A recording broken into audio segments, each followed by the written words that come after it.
sesi yang ketiga, di mana bersama dengan para asatidzah sisa-sisa daripada sesi yang kedua. Dan tadi kami sempat berdiskusi dan memutuskan bahwa untuk sesi yang ketiga ini, yang tadinya kita rencanakan sesi tanya jawab langsung, itu kita manfaatkan saja untuk menyelesaikan kertas-kertas yang ada, pertanyaan via kertas yang ada ini. Maka adapun waktu sekarang juga jam 2 dan waktu asar saya lihat asarnya di sini 3:22 ya, atau setengah 4 ya. Ya, setengah 4. Berarti sisa waktu kita sekitar 1 jam 15 menit ya, karena rencana asatidzah akan istirahat 15 menit sebelum sholat asar karena tadi sudah jamak. Maka sisa waktu ada 1 jam 15 menit ya, berarti 60 atau 75 ya, 75 menit. Sedangkan di sini masih berapa komisi? 1. Berarti kita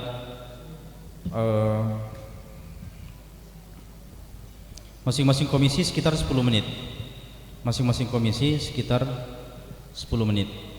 Dan saya harap asatidzah yang akan menjawab, karena di hadapan kita banyak kertas, singkat saja jawabannya. Jawabannya akan singkat dan tidak akan banyak menguraikan dalil sebagaimana di sesi yang pertama tadi ya. Kita langsung pada inti masalah, boleh, tidak, haram, makruh ya. Itu yang akan disampaikan oleh para asatidzah. Baik,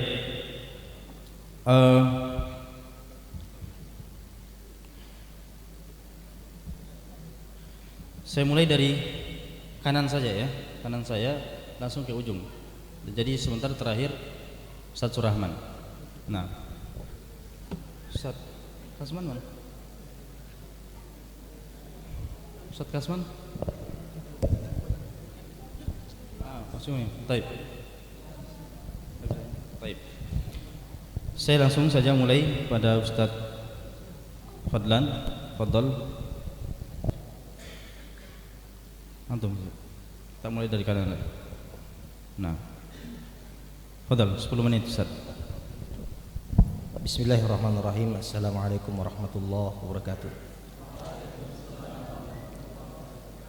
Alhamdulillah, wassalatu wassalamu ala rasulillah wa ala alihi wa sahbihi wa man wala wa ba'd. Kita mulai dengan pertanyaan pertama dari saudari kita yang ingin mencurhatkan masalahnya. Tolong antum dengarkan baik-baik. Bismillah. Assalamualaikum Ustadz, saya mahasiswi semester 4. Umur saya saat ini 20 tahun. Tapi kenapa ya tiba-tiba saya kepikiran terus untuk menikah, sedangkan belum ada jodohnya. Mohon penjelasannya, syukran ya. Masya Allah. Antum sudah dengarkan? Antum sudah dengarkan? Ya. Saya mau lihat wajah-wajahnya antum dulu. Yang jomblo angkat tangan.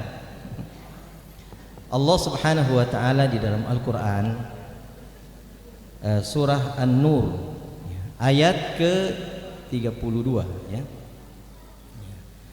Wa ankihul ayama minkum wassalihina min ibadikum wa imaikum iyakunu fuqara yughnihumullahu min fadli.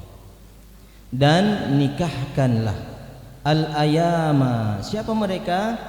Jamak daripada al-aymu, orang-orang yang bersendirian tidak memiliki pasangan. Seperti kasus yang sedang kita dengarkan masalahnya ini. Dia bersendirian dan senantiasa terfikirkan tentang siapa yang akan menjadi pendamping hidupnya. Kalau saja ya, orang Gorontalo terkenal dengan pedasnya yang luar biasa, sampai asatidzah di kasih roti gulung tadi itu, diperiksa dulu jangan-jangan ada lombok di dalamnya. Ya. Dan ternyata rasa pedis itu dapat meningkatkan adrenalin. Maka antum adalah lelaki-lelaki pahlawan yang bisa menyelamatkan saudari kita ini.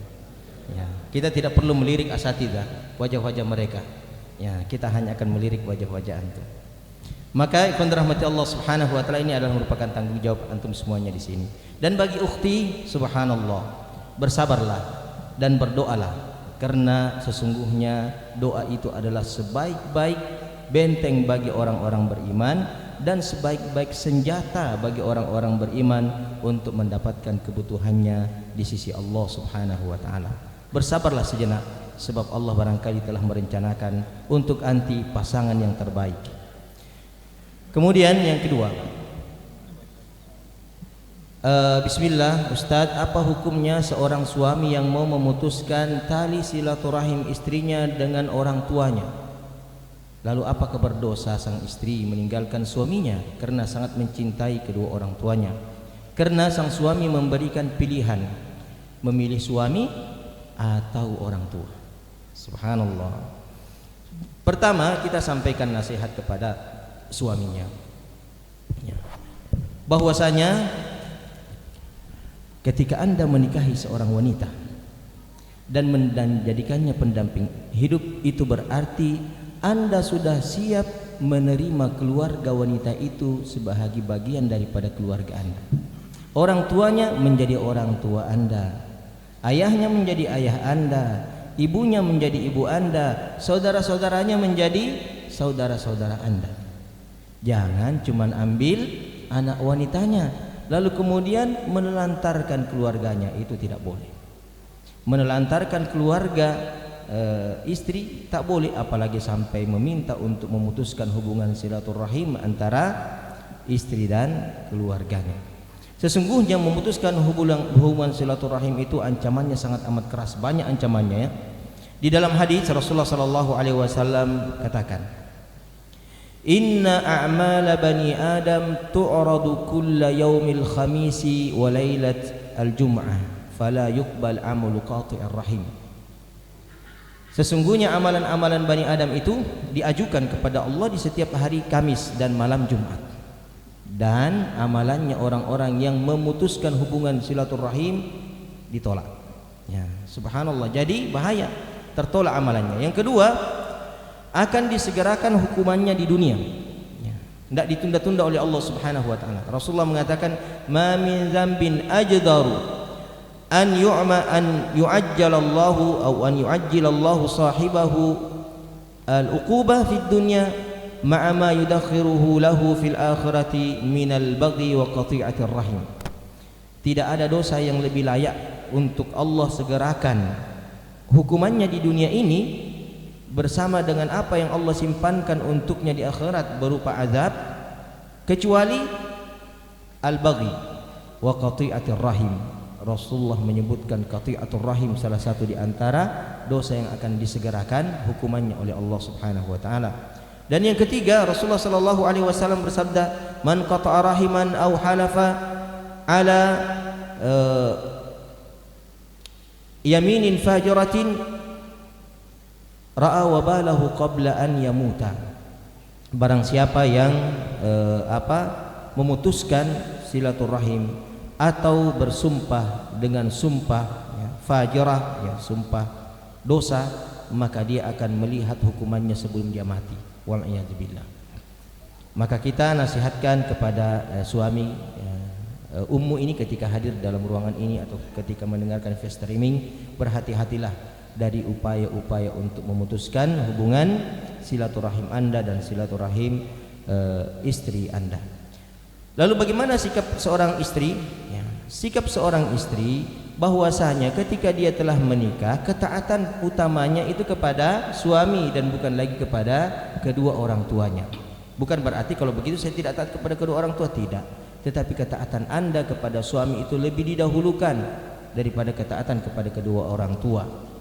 Rasulullah bersabda, "Lau anni amuru ahadan an yasjuda li ahadin la amartu mar'atan an tasjuda li zawjiha." Andai saja aku boleh memerintahkan para wanita untuk sujud kepada orang lain atau seseorang sujud kepada orang lain, niscaya aku akan perintahkan para istri untuk sujud kepada suaminya, menunjukkan betapa besar hak suami atas istri.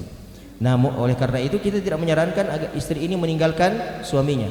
Jangan ditinggalkan suaminya, tetapi bangunlah komunikasi yang baik kepada suami agar dia tidak memberikan pilihan yang berat itu antara dia atau keluarga, atau kirim ustadz yang bisa menasihatinya. Wallahu taala alam. Cukup ya. Baik. Di tangan saya juga ada beberapa pertanyaan. Bendahara boleh menjawab? Baik. Di sini saya kumpulkan pertanyaan-pertanyaan khusus tentang mazhab. Pertama, apakah kita harus bermazhab, dan apakah boleh tidak bermazhab? Apakah boleh tidak bermazhab, mencampur adukan mazhab demi melestarikan sunnah Nabi Muhammad SAW? Baik. Pertama, ikhwah sekalian yang dimuliakan oleh Allah, antum perlu ketahui bahwa bermazhab dari segi syariat hukumnya tidak wajib. Tidak ada kewajiban bermazhab dari segi syariat. Apakah semua orang dituntut untuk bermazhab? Tidak. Ya, kalau kita katakan wajib misalnya, berarti orang yang tidak bermazhab berdosa.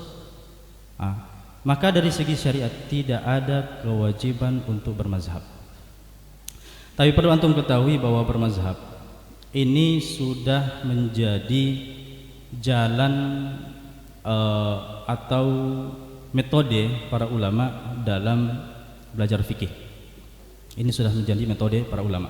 Sudah ratusan tahun lamanya, bahkan sejak zaman sahabat. Sejak zaman sahabat. Saya nukilkan di sini perkataan Yahya bin Ma'in dalam kitab Ali bin Madini dalam kitab Ilal. Beliau mengatakan, lam yakun fi ashabi Rasulillah sallallahu alaihi wasallam man lahu suhbah. Tidaklah ya di kalangan sahabat Nabi sallallahu alaihi wasallam yang mereka adalah statusnya sahabat, yadhhabuna madhhabah, yang orang-orang pada saat itu mengikuti madhabnya, wa yuftuna bi fatwa, dan memfatwakan fatwanya dia sahabat tersebut, wa yaslukuna tariqatah, dan juga menempuh metode sahabat tersebut dalam berijtihad. Siapa mereka? Illa thalatha, 3 orang. Abdullah bin Mas'ud, dan beliau yang ada di Irak. Zaid bin Thabit, beliau tinggal di Madinah. Dan Abdullah bin Abbas, beliau di Mekah. Dan tentunya mereka ini semua ya, jadi tidak semuanya sahabat berfatwa dalam masalah fikih. Yang terkenal dalam masalah fikih berfatwa hanya 130-an sahabat saja. Itu disebutkan oleh Ibnu Qayyim al-Jauziyah dalam kitab I'lamul Muwaqqi'in. Dari 130 orang ini itu terbagi menjadi 3. Ada mukthirin, ada mutawassitin, ada muqillin. Ada yang banyak fatwanya, ada yang sedang, ada sedikit. Yang banyak fatwanya inilah yang tersebar di 3 tempat. Ada di Irak, itulah tadi Abdullah bin Mas'ud. Kemudian ada di Madinah, ada Abdullah bin Umar, ada Zaid bin Thabit. Kemudian ada di Mekah, itulah Abdullah bin Abbas. Dan mereka semua punya metode dalam ijtihad. Karena banyak pengaruh. Pengaruh diantaranya yang paling mencolok adalah daerah yang mereka tempati. Yang pertama di Irak. Di Irak itu ya kota metropolitan pada saat itu. Ya. Beda dengan Mekah dan Madinah. Maka mereka lah yang kemudian mempunyai murid-murid khusus yang mengikuti caranya dalam berijtihad, dan terus ya sampai ada namanya madrasah Ahlul Hadis, ada namanya madrasah Ahlul Ra'yi. Kemudian terus ke bawah murid-muridnya, muncullah Imam Malik di Madinah. Muncullah siapa? Abu Hanifah di Irak. Kemudian di Mekah ya muncullah Imam Syafi'i. Kemudian Imam Syafi'i sendiri punya murid namanya Imam Ahmad. Ya, sebenarnya bukan murid murni ya. Mereka berdua saling menggurui antara satu yang dengan yang lainnya. Nah, jadi itu ringkasan kenapa sampai ada mazhab.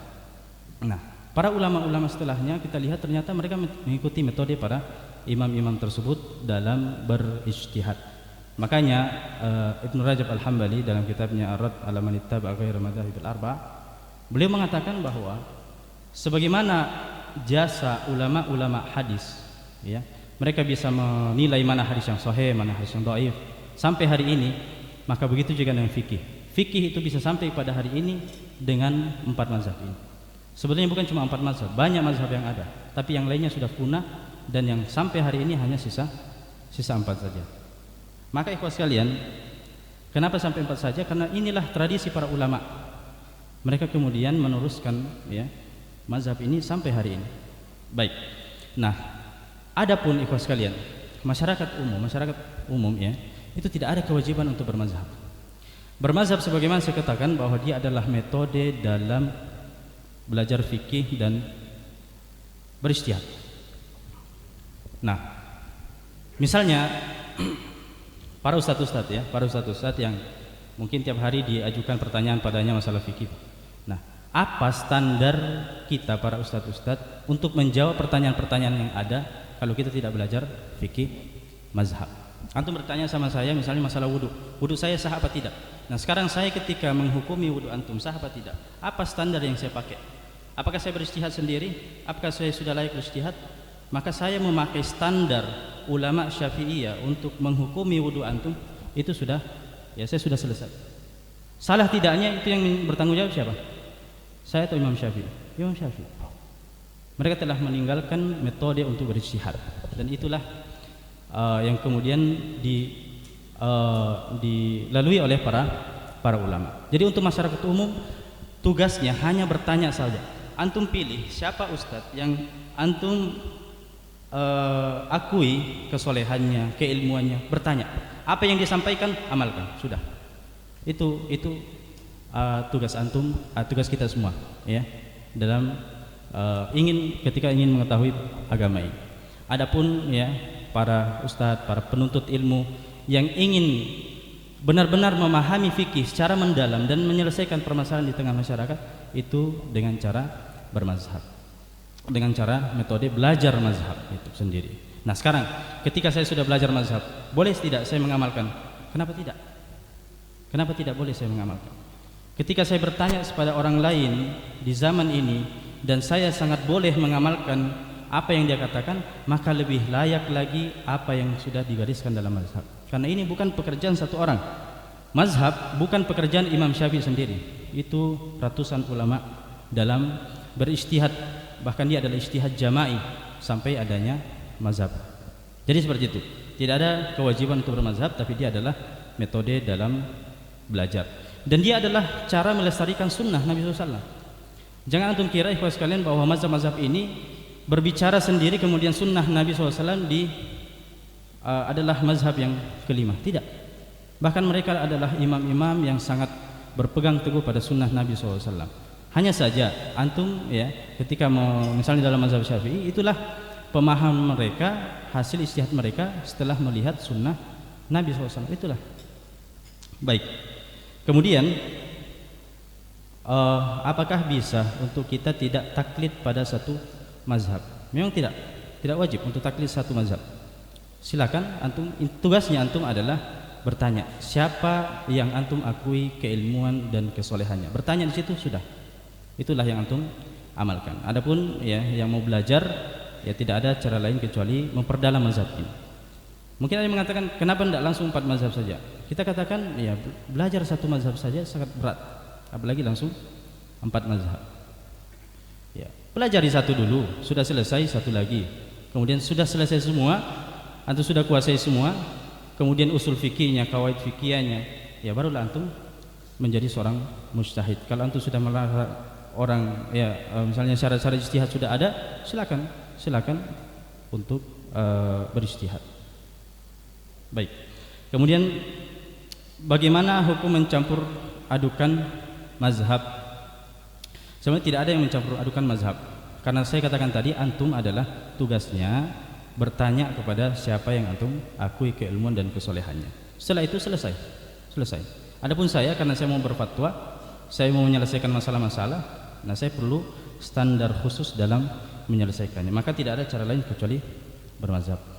Apa termasuk menolak kebenaran ketika sampai kepada kita dalil yang sahih, tetapi kita hanya mengamalkan dalil yang dhaif karena kita taklid pada suatu mazhab? Pertama, ijtihad hadis ikhwas sekalian, menghukumi tashih dan tad'if hadis itu juga adalah masalah ijtihadiyah.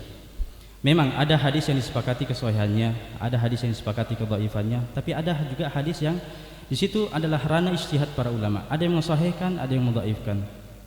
Ya.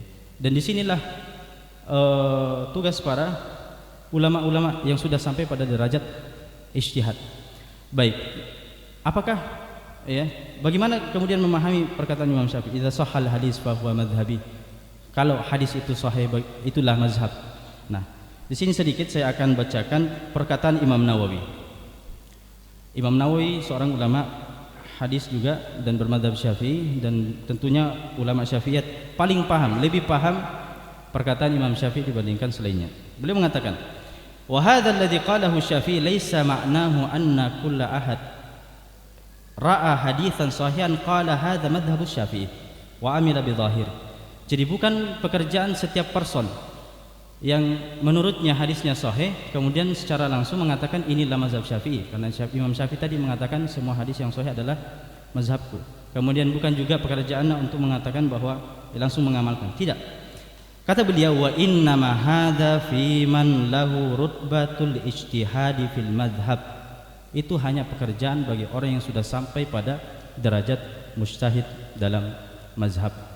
Kata beliau, intinya kata beliau di sini adalah antum harus periksa dulu apakah benar-benar hadis itu tidak diamalkan oleh Imam Syafi'i.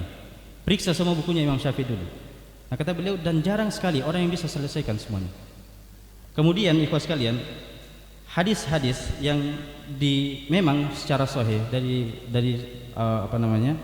dari segi periwayatan mungkin sahih, tapi maknanya tidak dipakai oleh Imam Syafi'i. Kenapa? Karena ada alasan-alasan yang lain. Bisa saja dia mansukh, bisa saja dia adalah hadis yang umum, kemudian ada yang mentaksis, bisa saja dia adalah hadis yang mutlak, kemudian ada yang mentakyid, dan seterusnya. Itu pekerjaan mujtahid. Pekerjaan antum adalah bertanya kepada orang yang antum yakin keilmuannya, apa yang dijawabkan sudah, itulah amalkan. Baik. Kemudian terakhir adalah saya dari akhwat ingin bertanya, bagaimana hukum menikah dengan menikah beda mazhab? Apa harus ikut suami atau tetap pada mazhab sebelumnya? Iya, mazhab di sini sebutkan. Iya. Baik.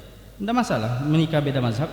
Saya beberapa ulama itu saya temukan di biografinya berbeda mazhab dengan pasangannya. Tapi saya lupa namanya siapa. Ada beberapa mazhab dari Malikiyah dan Hanafiyah. Disebutkan mereka beda mazhab dengan pasangannya. Ya. Dan tidak masalah. Adapun mengatakan bahwa harus sesuai dengan mazhab, maka inilah bermazhab yang keliru.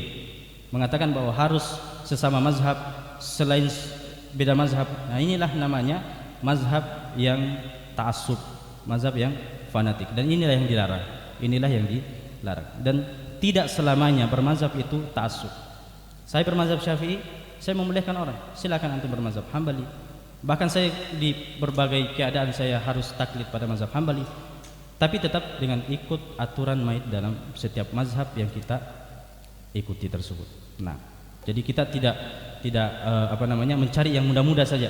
Ya, saya ambil mudahnya mazhab ini, mudahnya mazhab ini, tidak.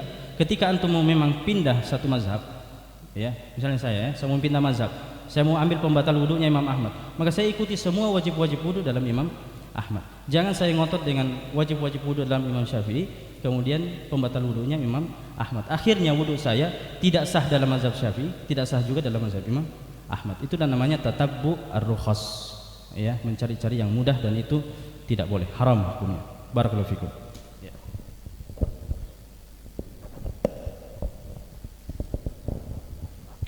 Terima kasih. Ini ada pertanyaan. Assalamualaikum warahmatullahi wabarakatuh. Waalaikumsalam warahmatullahi wabarakatuh. Ustadz, apakah kita menghadiri undangan acara duka dari hari pertama sampai hari ke-7, 40, 100, 1000 hari, atau dalam kata lain doa arwah? Iya. Jadi sebelum kita menyampaikan ini boleh atau tidak, maka perlu kita arahkan ke sunnah Rasulullah SAW.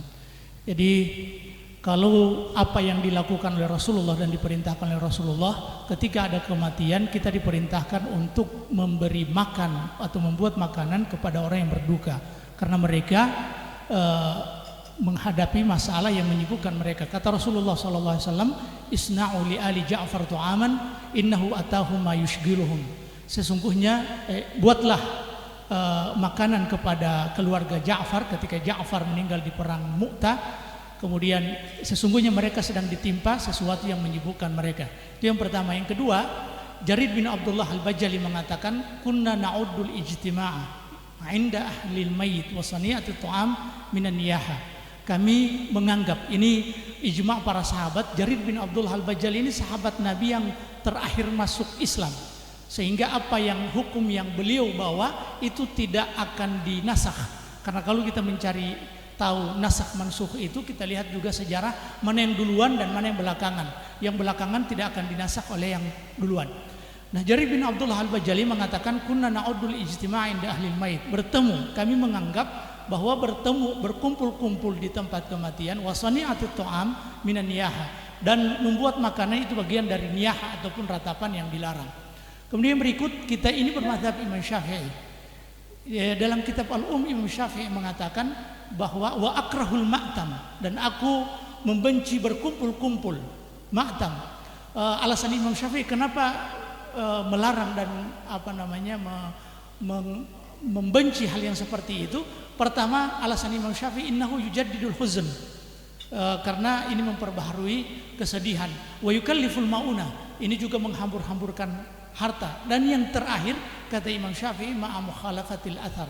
Nah, ini tidak sesuai dengan petunjuk Rasulullah SAW. Anehnya ketika kita bicara tentang mazhab Imam Syafi'i, saat kunut kita begitu ngotot dengan Imam Syafi'i. Tapi ketika masalah kematian dan berkumpul-kumpul, kita ambil pendapatnya siapa?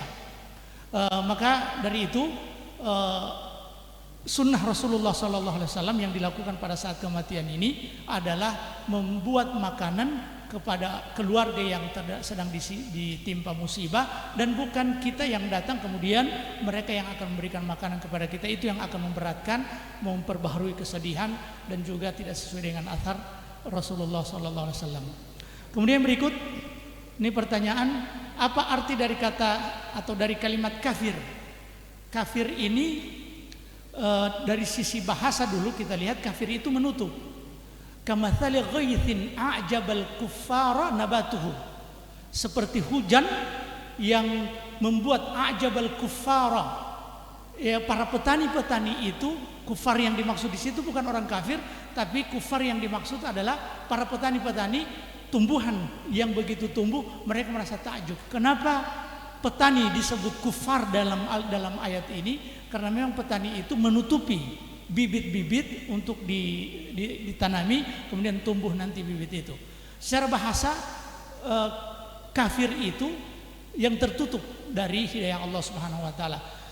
Kalau secara istilah adalah orang yang tidak beriman kepada Allah, kepada Rasul, kepada kitab dan iman, dan tidak beriman kepada iman, rukun iman yang 6. Dan kekufuran ini ada kufur takdzib, kufur karena mendustakan, ada kufrul i'rad, ada juga kekafiran yang maknanya berpaling dari Allah Subhanahu wa taala, kemudian juga istikbar seperti iblis, sombong, dan ada kufur yang disebut dengan kemunafikan, innal munafiqina fid darkil asfali minan nar.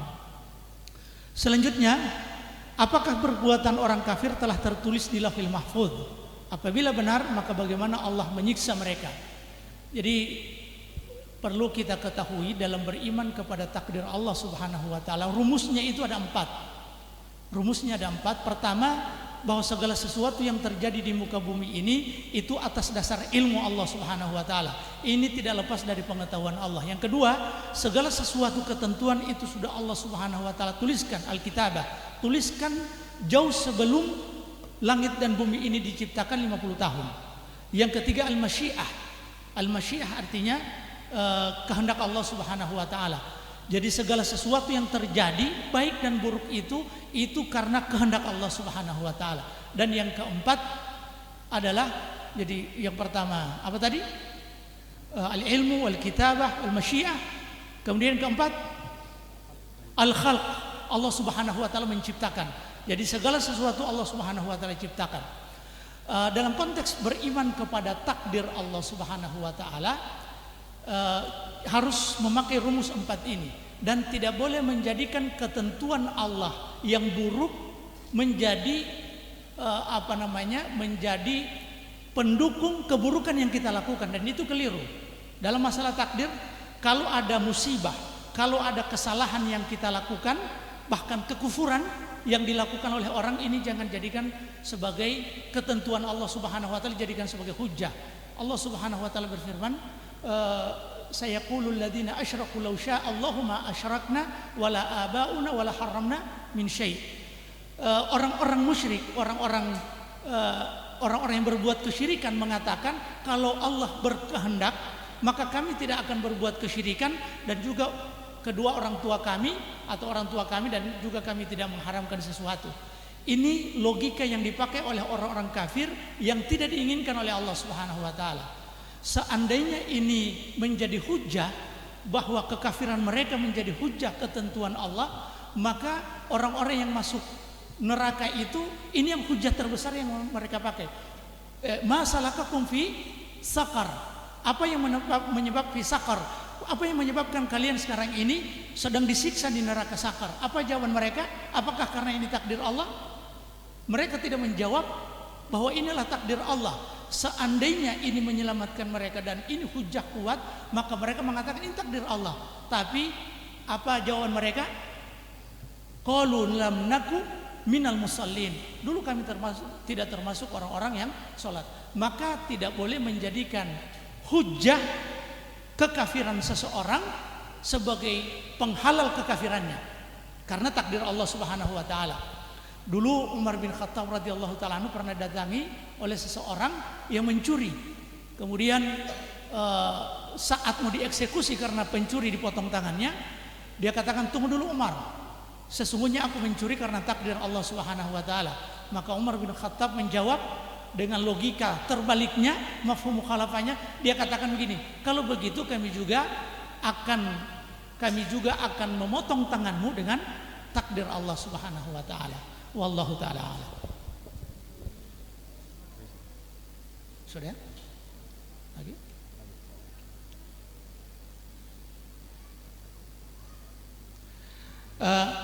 Terakhir, orang kafir akan masuk neraka karena tidak menerima Islam dan Allah sebagai Tuhan yang esa. Lalu bagaimana dengan non-muslim yang memang tidak berislam karena ketidaktahuannya dan tidak sampai satupun dakwah padanya? Apakah mereka juga termasuk golongan orang-orang kafir?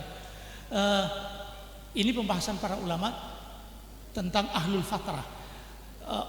Pertama, untuk memperbaiki struktur berpikir kita katakan, wa ma kunna mu'adzibina hatta nab'atha rasula. Kami tidak akan mengadab mereka kecuali kami utus rasul sebagai iqamatul hujjah. Ketika hujjah sudah sampai, maka tidak ada lagi alasan bagi orang untuk tidak beriman kepada Allah Subhanahu wa taala. Kalau Rasulullah SAW mengatakan, tak satu pun dari umat ini, dari kalangan Yahudi dengan Nasrani, kemudian mendengarku, kemudian tidak beriman kepada aku, kecuali dia dimasukkan ke dalam api neraka. Rasulullah mengatakan, "Lau kana Musa hayyan ma wasi'ahu illa tibai." Seandainya Nabi Musa masih hidup, tidak ada urusan bagi dia kecuali mengikutiku. Untuk ahlul fatrah yang tidak sampai Islam kepada dia, kalau di zaman sekarang itu bukan lagi menjadi hujah, sebab Islam ini sudah tersebar dengan berbagai macam fasilitas, dengan berbagai macam wasail, sehingga kalau ada orang yang mengatakan saya tidak tahu Islam, itu bohong. Karena semua fasilitas sudah tersedia, baik televisi, Facebook dan seterusnya, semuanya sudah terfasilitasi. Tinggal kemudian orang yang memang belum sampai kepada dia hujah, mungkin dia tinggal sendiri di hutan, tidak ada dai di sana, tidak ada murabbi di sana. Maka apa yang terjadi? Maka para ulama berbeda pendapat. Ada yang mengatakan dia tahtal masyiah, kemudian ada juga yang dihukumkan bagaimana orang tuanya sebelumnya. Ala kulli hal, mereka adalah ahlul fatrah, yang itu sangat sedikit orang yang seperti itu. Yang paling penting bagi kita ketika Islam sudah sampai, hujahnya sudah sampai, tidak ada alasan kecuali mengikuti petunjuk Rasulullah sallallahu alaihi wasallam. Wallahu taala alam.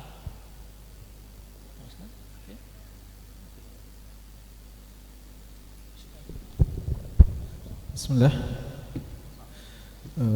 Masih ada beberapa pertanyaan ini untuk kami coba jawab dengan sesingkat-singkatnya insyaallah. Afwan Ustaz, saya ingin bertanya bagaimana cara untuk menghilangkan rasa ingin dilihat atau didengar oleh orang lain dalam artian riya saatnya. Soalnya selalu muncul sendiri dalam hati, saya berusaha untuk menahannya tetapi tetap saja tiba-tiba muncul. Ya, ini ulama kita telah menjelaskan beberapa kiat-kiatnya. Di antara hal yang penting adalah keyakinan kita bahwa semua kita ini makhluk Allah Subhanahu wa taala yang hanya mengharapkan pahala dari Allah Subhanahu wa taala. Dan makhluk manusia yang kita ingin mencari muka darinya, kita ingin dipuji darinya, itu juga adalah hamba Allah yang sangat membutuhkan pahala dari Allah. Dan kelak nanti di hari kiamat ketika kita mengharapkan balasan, mereka akan berlepas diri dari kita. Dan Allah Subhanahu wa taala juga tidak akan memberikan pahala kepada kita, bahkan menyuruh kita untuk minta kepada mereka, dan tidak mungkin ada sesuatu pun pahala yang bisa kita dapatkan dari mereka itu.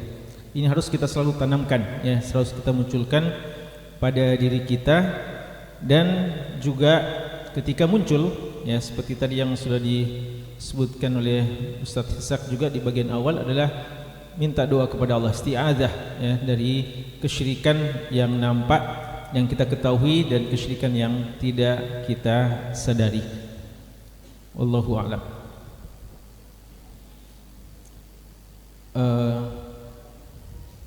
Kita punya seorang pemimpin yang beda pemahamannya dengan kita, dan ini jika terjadi permasalahan yang dua-duanya mempunyai dalil yang kuat, bagaimana cara kita menanggapinya? Selama itu sudah merupakan keputusan pemimpin, ya, dalam organisasi Islam dan yang lainnya, dan apatah lagi kalau dia melalui hasil musyawarah dan itu sudah menjadi ketetapan, dan juga tidak ada pelanggaran yang jelas terhadap hukum Allah, maka hukum asal kita taat kepada pemimpin selama tidak bermaksiat kepada Allah Subhanahu wa taala. Adapun ketika bermaksiat kepada Allah, maka la ta'ata li makhluqin fi maksiatillah. Tidak ada ketaatan kepada makhluk dalam kemaksiatan kepada Allah. Bagaimana cara kita membedakan nikmat dan istidraj? Singkatnya, bahwa istidraj adalah ketika seorang bermaksiat kepada Allah, lalu datang nikmat-nikmat tersebut yang mungkin dia sangka sebagai nikmat, padahal justru hal yang membuat dia terlena dengan kemaksiatannya dan tidak bisa rujuk dari kemaksiatannya. Karena itu jangan seorang pernah merasa aman dengan berbagai macam nikmat padahal dia adalah seorang pendosa, seorang yang banyak bermaksiat kepada Allah. Bahkan kita harus menuduh diri kita, dan memang seorang muslim perlu untuk selalu mewaspadai dirinya dan banyak memuhasabah dirinya, bahkan ittiham terhadap nafs, ya, kita selalu menuduh diri kita. Bahkan seandainya pun kita berusaha taat kepada Allah dan nikmat itu datang, di samping kita perlu syukur kepada Allah, tapi tetap juga kita perlu punya perasaan awas dan hati-hati, jangan-jangan dia adalah bagian dari istidraj. Apatah lagi kalau kita banyak bermaksiat kepada Allah, maka itu adalah bagian dari yang dinamakan dengan istidraj. Wallahu a'lam. Atau ini yang mana dianukan? Ya, semua.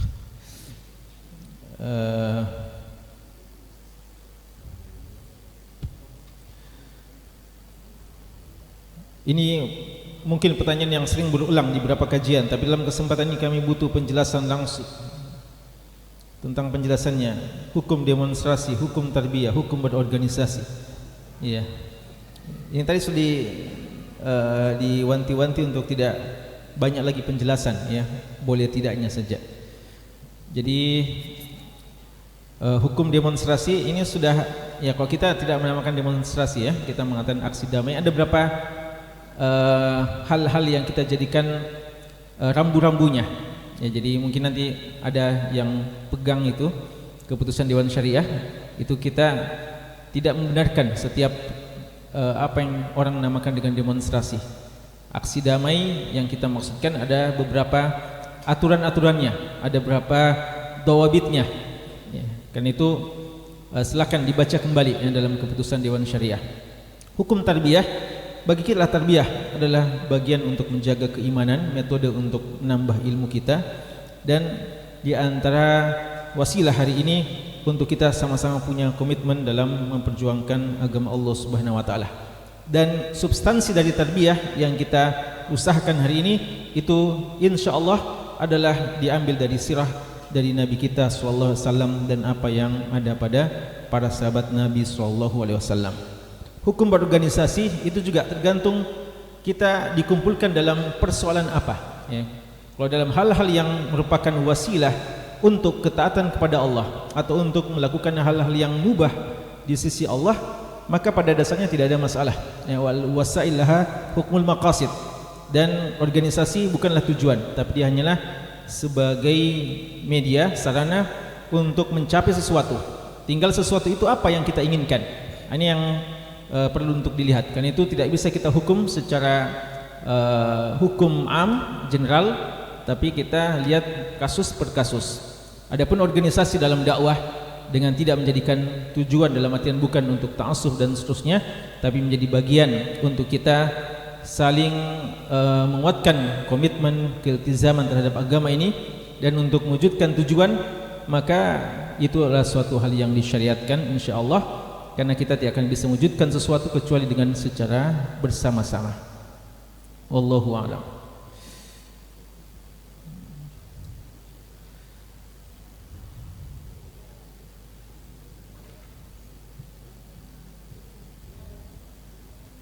Bagaimana kalau ada ustadz yang buat rumah Quran, tetapi tim pengajar rumah Quran adalah akhwat, kemudian sering safar bersama ustadz tanpa pembatas antara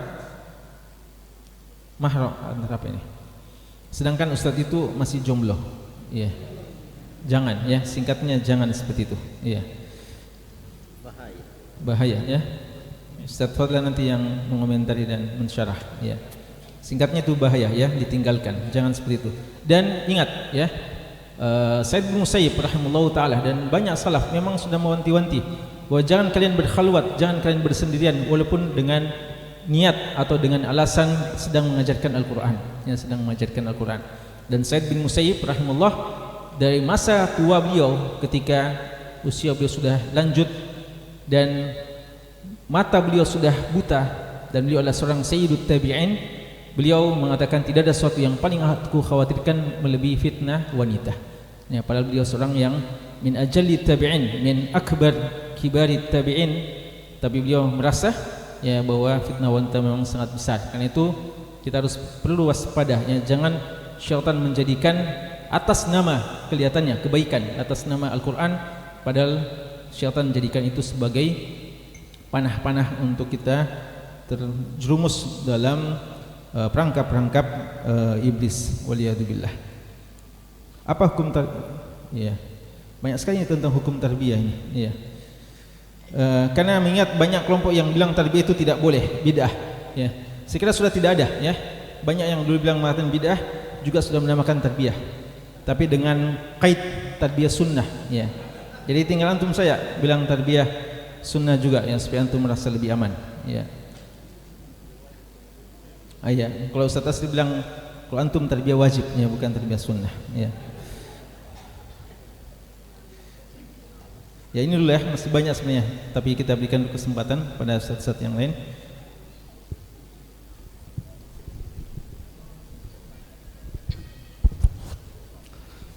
Bismillah, alhamdulillah, wassalatu wassalamu ala rasulillah, wa ba'd. Ya, cukup banyak pertanyaan, jadi kita singkatkan saja. Berkaitan tentang akikah, apakah persyaratannya hewan akikah juga memiliki ketentuan umur seperti dalam kurban? Pendapat yang kami pandang lebih kuat bahwasanya syarat dalam akikah seperti syarat di dalam akikah. Di antaranya an yablugha sinnan, an yablugha an takuna qad balagha sinnan muqaddar syar'an. bahwa telah sampai pada usia yang memang telah ditetapkan ketentuannya dalam syariat. Dan dalam hadis Nabi SAW disebutkan dalam Sahih Muslim 1963, la tadbahu illa musinnah, jangan kamu sembelih hewan kecuali yang sudah saniyah. Ya, kalau kambing saniyah itu 1 tahun, ya sapi 2 tahun, ya kalau unta genap 5 tahun. Karena mayoritas para ulama kita memandang bahwasanya ya unta, sapi dan juga kambing menurut pandangan mayoritas para ulama kita boleh jadikan sebagai hewan kurban, ya termasuk juga bisa dijadikan sebagai akikah. Ini pendapat kebanyakan para ulama kita, berbeda dengan Ibnu Hazm. Jadi singkatnya, umurnya sama dengan ketentuan dalam penyembelihan hewan kurban. Bagaimana pandangan Islam terhadap jenazah yang dibongkar nabshul qabr, jenazah yang dibongkar kuburannya untuk kepentingan otopsi? Pada dasarnya tidak boleh kita melakukan sesuatu yang menunjukkan perendahan terhadap jasad hamba Allah Subhanahu wa taala, karena kehormatannya tetap mesti dijaga baik ketika dia masih dalam keadaan hidup dan juga dalam keadaan mati. Makanya dalam Sunan Ibnu Majah pada nomor 1616 Nabi SAW mengatakan kasru azmil mait ka kasrihi hayyan. Jadi mematahkan tulang mayit itu hukumnya ya seperti mematahkan tulangnya ketika dia masih dalam keadaan hidup. Hanya saja kalau ada hajat, kalau ada kebutuhan yang mendesak yang menuntut untuk melakukan otopsi, maka telah keluar fatwa di kalangan para ulama kita, di antaranya fatwa Majma' al-Fiqh al-Islami yang mengatakan bahwa hal itu diperbolehkan. Contohnya sebagai pembuktian terhadap tindakan kriminal, ya pembunuhan untuk menyingkap ya apa penyebab terjadinya kematiannya. Atau sebagai ulama juga mengatakan kalau untuk keperluan ta'allum tib, mempelajari hal-hal berkaitan tentang ilmu kedokteran, ya tetapi itu sesuai dengan hal yang dibutuhkan saja. Dan sebagian malah mengatakan jangan sampai yang digunakan itu adalah jenazahnya seorang muslim. Ya kalau non muslim maka boleh dilakukan. Itu singkatnya seperti itu. Karena al-hajah tunazzal manzilata ad-darurah, karena hajat itu terkadang bisa menempati posisi atau kedudukan darurat. Artinya kalau ad-darurah tubil mahdurat, karena darurat bisa menghalalkan sesuatu yang asalnya dia adalah perkara yang terlarang. Ditambah juga kalau ada orang yang mati misterius, dalam arti dia meninggal karena ada penyakit tetapi belum masih misterius penyakit apa itu, dikhawatirkan ada virus atau penyakit baru yang itu bisa membahayakan kalau tidak melakukan otopsi, maka masuk kaidah ad-darar yudfa'u biqadril imkan. Jadi yang namanya kemudaratan ditolak sesuai dengan kemampuan.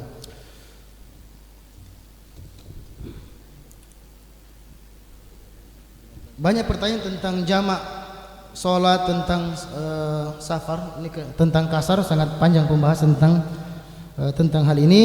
Intinya kasar itu diperbolehkan ketika seorang berada dalam status safar. Tidak ada kasar memendekkan sholat yang 4 rakaat menjadi 2 rakaat kecuali dalam keadaan safar.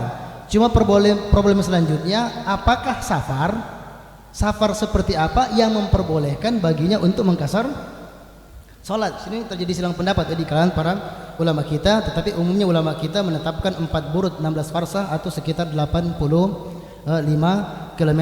Terlepas perbedaan pendapat di kalangan para ulama kita. Dan selama dalam perjalanan dia diperbolehkan mengkasar sholat walaupun lama. 1 bulan naik kapal dari Gorontalo sampai ke Amerika umpamanya, maka dalam tempo waktu tersebut walaupun panjang dia diperbolehkan untuk mengkasar sholatnya. Nanti ketika sampai di tempat tujuan berbeda lagi para ulama kita, berapa lama dia diperbolehkan untuk mengkasar sholatnya. Ya, banyak ulama kita mengatakan 4 hari. Kalau sudah selanjutnya maka dia harus itmam, mesti sempurnakan.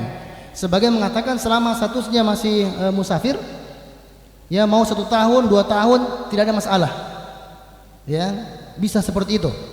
Tapi pendapat yang lebih tepat kita lihat, kalau umpamanya kita ingin mengikuti diklat di Jakarta, orang Gorontalo adakan diklat atau mengikuti diklat di Jakarta 14 hari atau 10 hari, maka dalam keadaan seperti ini, karena dia tahu kapan waktu pulangnya, maka dia mengkasar sholatnya selama 4 hari, adapun setelahnya dia menyempurnakan bilangan rakaatnya.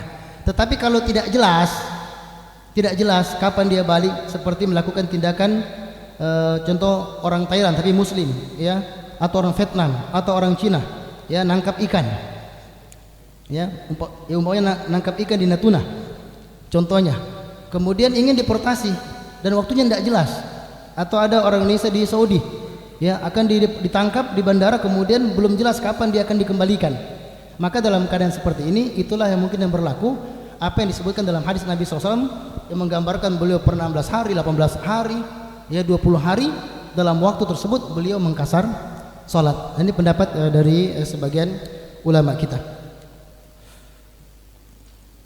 Kemudian jamak, kapan jamak? Menjamak juga banyak persoalan yang dibicarakan. Jadi jamak boleh ketika turun hujan, ya, jamak ketika ada sesuatu yang jamak ketika seorang dalam keadaan sakit, ya, sakit yang dengannya dia agak sulit untuk menjaga waktu-waktu sholat, maka dalam keadaan seperti ini dia diperbolehkan juga menjamak sholatnya.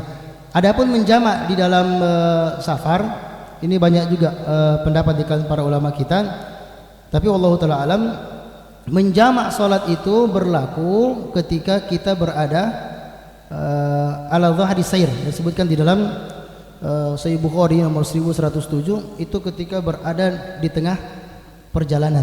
Jadi kalau kita dari Gorontalo naik kapal ke Makassar dan sampai ke Jakarta, maka kita mengkasar, tetapi karena di tengah perjalanan kita juga menjamak salat kita. Nah, kita menjamak salat kita. Atau kalau kita sampai di tujuan lewat waktu maghrib di Jakarta, sebelum masuk kita sudah lewat waktu maghrib, tibanya isya, maka kita menjamak maghrib dan isya pada waktu isya, karena tadi tidak sempat untuk mengerjakan sholat maghrib. Nah, apakah bisa terus menjamak? Ini dibicarakan oleh para ulama kita. Tetapi sebagian ulama kita mengatakan bahwa jamak itu hanya berlaku ketika di tengah perjalanan. Jadi ketika saudara sampai ke Jakarta umpamanya, maka dia mengkasar sholatnya tetapi tidak menjamak sholatnya, cukup kasar dan tidak menjamak, karena jamak berlaku hanya di tengah perjalanan, kecuali dalam kondisi-kondisi, ya, dia tiba di suatu tempat kemudian tetap melakukan perjalanan, maka dalam keadaan seperti ini dia diperbolehkan untuk menjamak sholatnya. Ketika sholat sendirian atau sholat berjamaah sesama akhwat, apakah di saat membaca surat harus dikeraskan atau bisa dikecilkan? Jadi kalau sholatnya sholat yang memang berjamaahnya dijaharkan, isya, subuh dan maghrib, kalau yang ada di situ hanya kaum wanita maka bisa dijaharkan, kalau tidak maka cukup disirkan. Wanita haid tidak bisa menyentuh mushaf, mungkin nanti bisa lihat saja di YouTube, bahkan iklannya kayak tentang hukum menyentuh mushaf bagi wanita haid. Ada khilaf di kalangan para ulama kita, tetapi kami lebih cenderung pada pendapat Abu Hanifah yang mengatakan boleh menyentuh mushaf bagi wanita haid secara mutlak, dan pendapat ini juga dipilih oleh Syekh bin Baz rahimahullahu taala dan sebagian ulama lainnya. Tapi bagaimana dengan dirosa? Dirosa ini bukan mushaf, ya, dirosa bukan mushaf. Sampai kita mengatakan dalam mazhab Syafi'i yang tidak diperbolehkan menyentuh mushaf, maka ini tidak termasuk kategori dalam mushaf. Ada dirosa, abata, saya nggak tahu, ya. Pokoknya kayak gitulah, ya. Saya tidak pernah mengajar walaupun satu halaman, ya. Apakah keputihan itu termasuk najis? Dilihat, ini khilaf juga para ulama kita. Tetapi dilihat, kalau memang dia terjadi seperti masa hamil maka insya Allah dia tidak termasuk dalam kategori najis. Tetapi kalau jarang terjadi, tiba-tiba terjadi, ya bukan karena masa kehamilan atau karena banyak jalan yang biasanya memancing ya terjadinya keputihan. Kalau dalam kondisi normal kemudian terjadi keputihan, maka itu dianggap ya sebagai najis. Apa hukumnya sholat di masjid yang ada kuburan di samping masjid tersebut? Wallahu ta'ala sholatnya sah, tetapi bukan sunnah Nabi SAW kalau orang meninggal dimasukkan ke dalam masjid atau di area masjid, karena asalnya orang ketika meninggal dunia dikuburkan di pekuburan kaum muslimin. Imam masjid di mana dikuburkan supaya tidak jauh dari masjid, ya, karena masjid itu telah menyimpan 1001 cerita dan 1 juta kenangan. Walaupun seperti itu bukan sunnahnya. Sunnahnya dikuburkan di pekuburan kaum muslimin. Cuma ijma para ulama kita seperti Abu Bakar dan Umar bin Khattab radhiyallahu taala anhuma, mereka dikuburkan ya di samping baginda Rasulullah sallallahu alaihi wasallam. Apa hukum salat memakai kain warna apa nih? Orange. Orange, saya kira di sini mungkin sebagian ada yang tim orange, penggemar tim orange. Ya. Kalau dalam hadis Nabi sallallahu alaihi wasallam, dalam hadis Ali disebutkan dalam Sahih Bukhari nomor 2078, ada sejumlah larangan yang memang Nabi SAW sampaikan kepada Ali bin Abi Thalib, at-takhattum bidzahab, yang mengenakan cincin yang terbuat dari emas, dan yang salah satu di antaranya lubsi thawbi al-mu'asfar, mengenakan pakaian yang berwarna muasfar. Muasfar kalau di ini pakaiannya celupan kuning dicampur dengan merah menghasilkan warna orange, ya, warna orange. Jadi lebih hati-hati bahwasanya kita tidak menggunakan pakaian yang berwarna orange. Saya tidak ingin membuat antum kecewa, ya, bagi para penggemar tim orange, ya, tetapi bahwasanya untuk urusan pakaian karena ada tuntunannya, maka sebagai bentuk kehatian juga kita tidak mengenakan pakaian berwarna orange. Tapi pertanyaan sini, kalau sholatnya bagaimana? Ini para ulama kita berbeda pendapat juga tentang masalah mengenakan pakaian, contohnya pakaian dari sutra. Ya, sebagian ulama usul mengatakan, ketika mengatakan an-nahyu yaqtadi al-fasad, larangan itu konsekuensi asalnya fasad, artinya batalnya ibadah yang dikerjakan, entah pada zatnya atau ketika dia menjadi syarat. Contohnya, salat memiliki sejumlah syarat. Salah satu di antara syaratnya adalah menutup aurat. Nah, kalau larangan itu berkaitan dengan syarat, seperti orang mengenakan pakaian yang terbuat dari sutra, maka sebagian ulama kita bahkan sampai mengatakan, ya, salatnya dengan mengenakan pakaian sutra, salatnya tidak sah. Ya, ini sebutkan di sebagian ulama kita. Ya, termasuk yang sempat saya baca pendapat Syekh Muhammad bin Shalih Al-Utsaimin rahimahullah taala dalam Al-Usul min Ilmi Al-Usul. Tetapi karena ini bukan perkara yang maklum min ad-din bidurrah, perkara-perkara yang orang tahu ya secara jelas ya tentang hukumnya, maka umumnya para ulama kita pun mengatakan bahwa kalau ada orang sholat mengenakan pakaian yang terlarang, ya termasuk yang kita bahas sekarang pakaian orange, apalagi kebanyakan orang tidak tahu hukumnya, maka mengenakannya hukumnya mengenakan pakaian tersebut dari sisi sholatnya tetap dinyatakan sah. Saya kira banyak berkaitan muamalat, ya, kami berikan ruang lebih banyak insyaallah untuk Ustaz Asri dan ya tim Rembulan. Betul.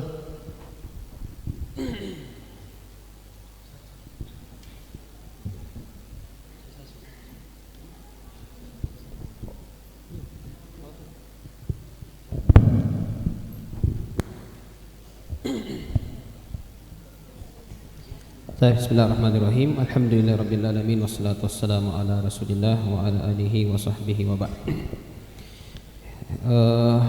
Ikhwan akhwat sekalian, kita lanjutkan di pembahasan tentang muamalat.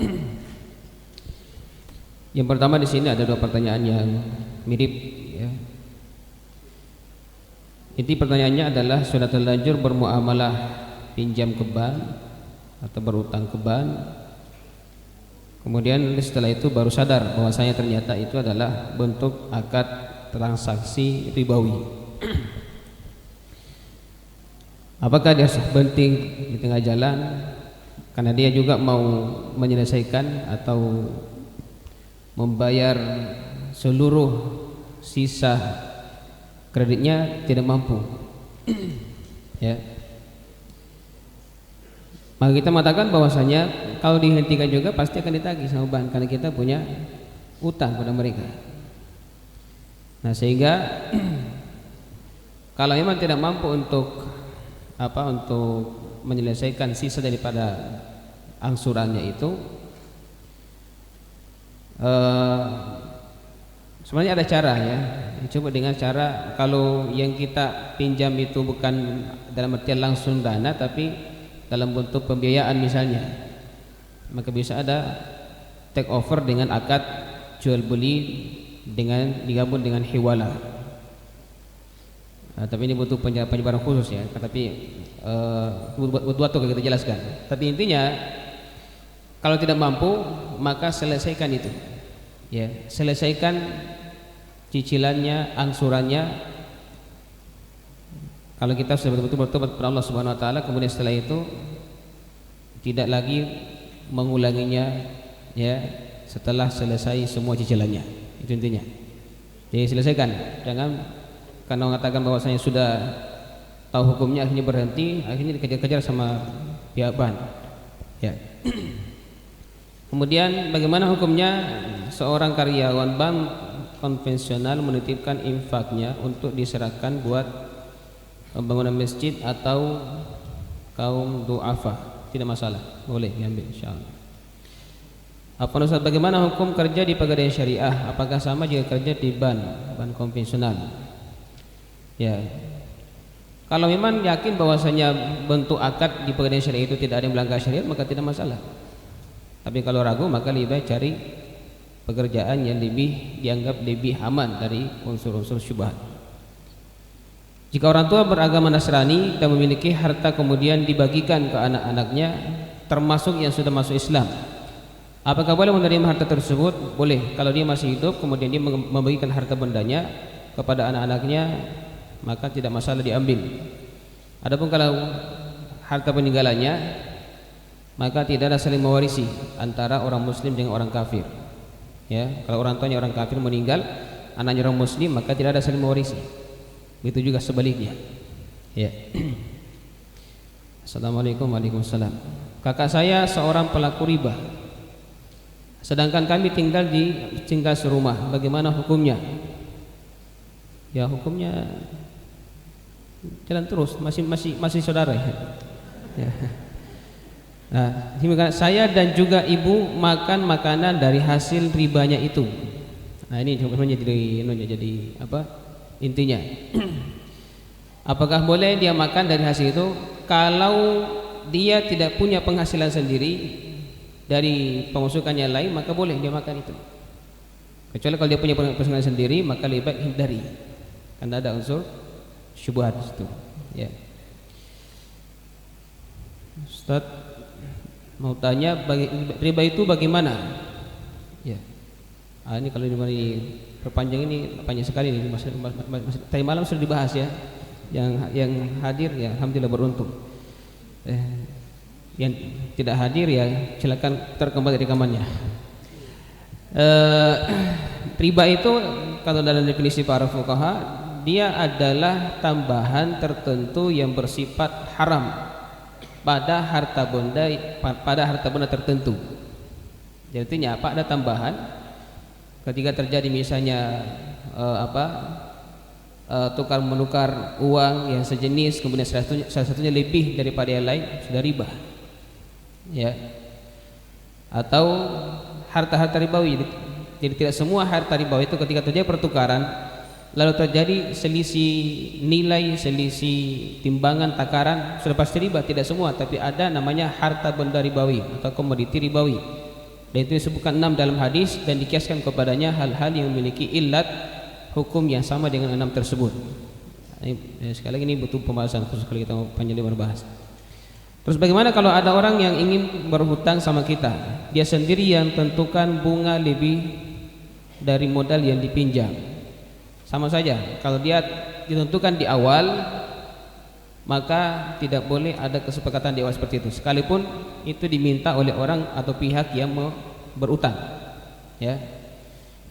Jadi jangan dikasih utang kalau dia sudah menjanjikan bahwasanya dia akan kembalikan dengan yang lebih dari apa yang dia ambil, karena masuk dalam kaidah kullu qardin jarra manfaatan fahuwa riba. Setiap piutang yang mendatangkan manfaat maka itu adalah riba.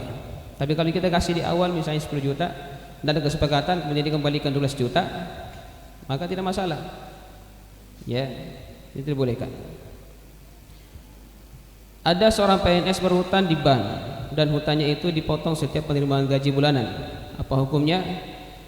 Hukumnya gadai SK itu hukumnya haram. Karena itu akadnya adalah akad gadai yang intinya adalah hutang piutang. Diambil uang dari bank, SK-nya disimpan di bank, kemudian dia cicil kembali apa yang dihutang, pasti lebih baik daripada apa yang dia diambil. Itu riba. Jika saya diberikan uang dari seseorang yang bekerja di bank, sedangkan saya tahu bank itu identik dengan riba, apa hukum uang itu untuk saya? Ya, dosa ditanya apakah ini hasil riba atau bukan. Ya, kecuali kalau memang kita yakin bahwa tidak ada penghasilan lainnya selain daripada kerja di bank, ya maka kalau mau berhati-hati tidak masalah, ditolak. Tapi kalau secara hukum fikih, selama uang itu berpindah ke tangan Anda dengan cara yang benar, tadi kan seperti sedekah, hukumnya halal.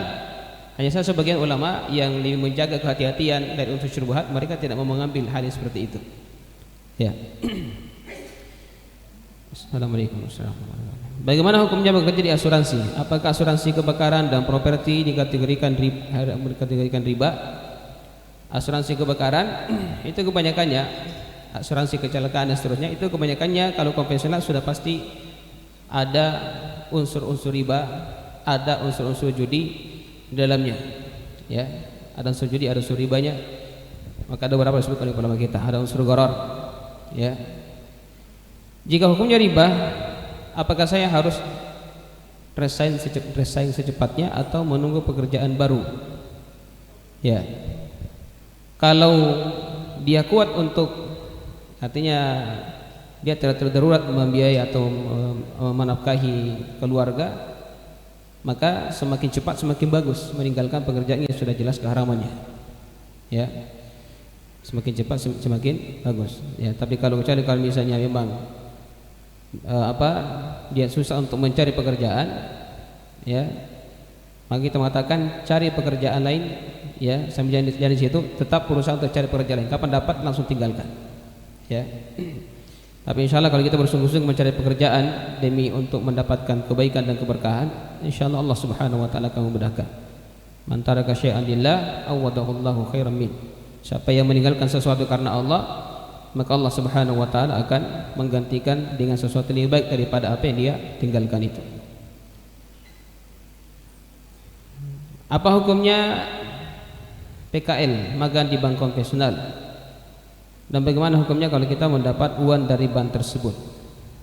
Ya, mendapat uang dari penghasilan bank konvensional, jelas kita mengatakan bahwasanya hukumnya haram. Paling minimal syubhat, ya, paling minimal syubhat.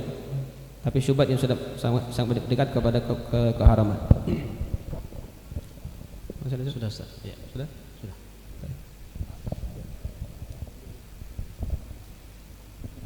Berapa menit lagi? 10 menit. Baik. Pertanyaan ke kami, apabila kita berada di satu daerah yang mana di daerah tersebut pelaksanaan sholat subuhnya sebelum fajar shadiq, apakah kita ikut sholat bersama imam atau kita sholat sendiri menunggu fajar shadiq, dan apa ciri-ciri fajar shadiq dan fajar kadhib? Ya, pertama kita katakan masuknya waktu adalah salah satu syarat sahnya sholat. Jadi jika belum masuk waktu kita sudah sholat, berarti sholatnya tidak sah. Seperti mencoblos, belum waktunya kita sudah mencoblos, berarti coblosannya tidak sah. Itu kira-kira begitu. Kemudian Apa bedanya fajar shadiq dan fajar kadzib? Kira-kira ada 3 ciri-ciri dan hukum yang berkaitan dengan fajar shadiq dan fajar kadzib. Fajar kadzib adalah cahaya di ufuk timur di subuh hari atau di awal hari yang sifatnya sementara, cahayanya hanya sementara, lama-lama cahaya itu akan redup. Itu yang pertama, fajar kadzib.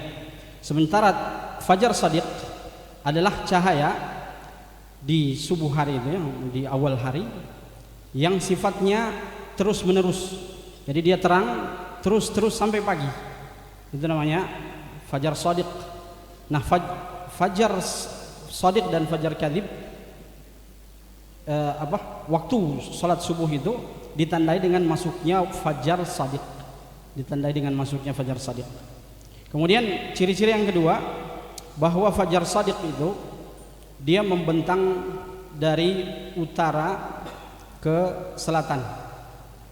Jadi dia seperti vertikal ya, mungkin ya, vertikal, horizontal ya. Kalau fajar kadzib dia vertikal, dia cahayanya dari ujung timur naik, seakan-akan dia naik ke barat.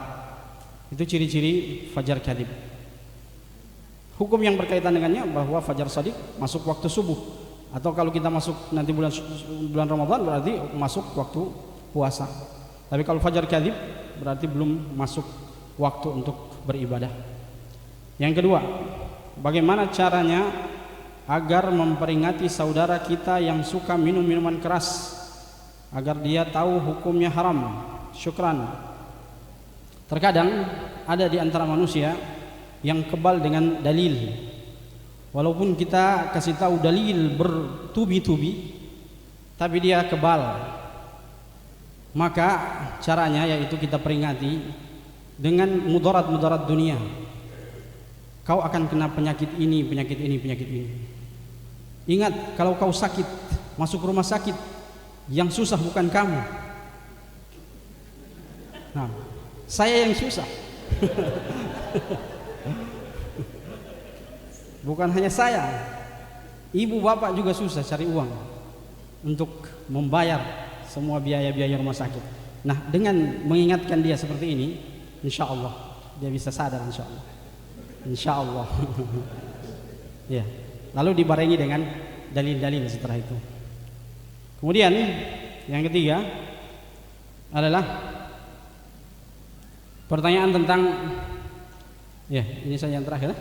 Pertanyaan tentang bagaimana cara menghafal Al-Quran, langkah-langkahnya, bagaimana cara menghafal hadis dan memungkinkannya, menguatkan hafalan kita dengan hal ini. Pertama, kalau kita ingin menjadi hafiz Al-Quran, hafiz Al-Hadis, niatkan dengan niat yang ikhlas. Kita akan menjadi pejuang-pejuang Allah dengan menghafal Al-Quran dan hadis-hadis Nabi SAW. Niat yang ikhlas sangat penting dalam hati kita supaya jalan kita diberkahi oleh Allah Subhanahu Wa Taala. Yang kedua, perlu kita buat target-target dalam menghafal Al-Quran Al-Karim. Target-target itu amat sangat penting untuk ditulis. Jadi harus ada target-target yang kita tulis sendiri. Hari ini berapa lembar yang saya harus hafal, hari ini berapa baris yang saya harus selesaikan. Harus ada target. Kalau tidak ada target, itu namanya main-main. Tidak akan ada yang tercapai dari target-target yang dia inginkan. Dia hanya target dalam otaknya tapi tidak jalan. Kemudian yang ketiga, dia membutuhkan seorang guru, membutuhkan orang yang dia setor hafalannya sama dia, membutuhkan guru agar supaya target-target yang dia sudah tuliskan itu berjalan sesuai dengan jadwal yang dia inginkan. Dia targetkan 3 tahun saya selesaikan hafalan Quran, harus jalan, tapi harus ada pendamping yang mendampingi dia. Allah Ta'ala alam, mungkin ini yang bisa kami sampaikan. Kami kembalikan ke Ustaz Ayub.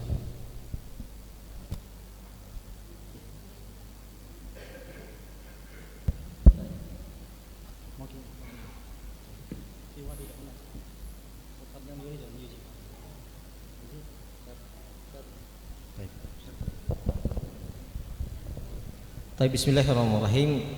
Pertanyaan terakhir ya yang kita akan jawab. apakah jin dan syaitan dapat melihat niat dan hati seseorang untuk melakukan kebaikan ataupun keburukan? Ya, Syekh bin Baz rahimahullahu taala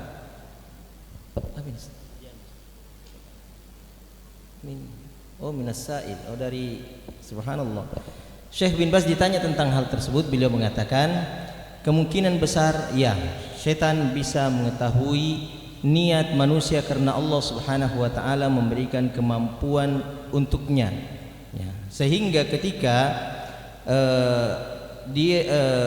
manusia itu meniatkan keburukan, fayuzayyin lahu, maka syaitan itu akan menghias-hiasi niat keburukannya sampai dia melakukannya. Dan ketika dia meniatkan kebaikan, maka datanglah syaitan untuk menghalang-halangi jangan sampai niat kebaikan itu dia laksanakan.